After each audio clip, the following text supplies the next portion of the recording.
Hey, it's Dan Elder with the TBS Leader Development Center in Killeen, Texas. Today I want to talk about this thing called situational leadership.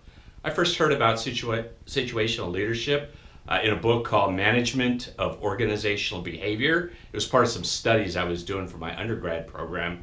And one of the things that the authors, a guy by the name of Paul Hersey and Dr. Ken Blanchard, one of the things that they talk about is that leadership, at least our styles, should not necessarily be so set in stone that we cannot adjust or modify our actions and behaviors.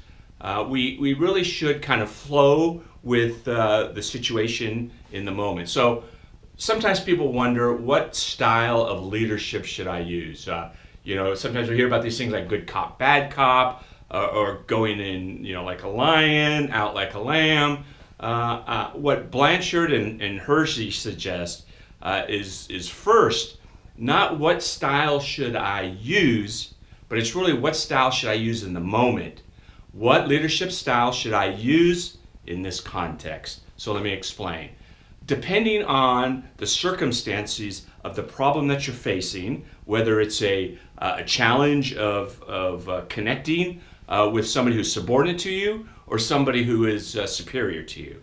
Maybe you have some personnel that you're working with who's, they're struggling to accomplish the task that you've assigned them.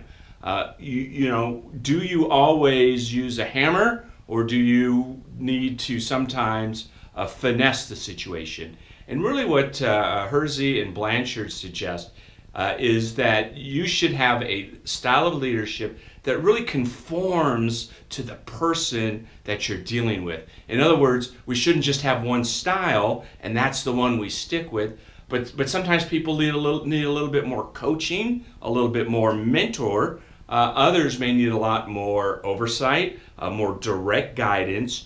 You may need to map things out. So if you're a leader who has one style and one style only, it's black or it's white, there's no changing, what you may find is that you struggle in managing relationships. Relationships are key as a leader. Really, one of the main differences between a supervisor and a non-supervisor is people. And you have to manage relationships with people.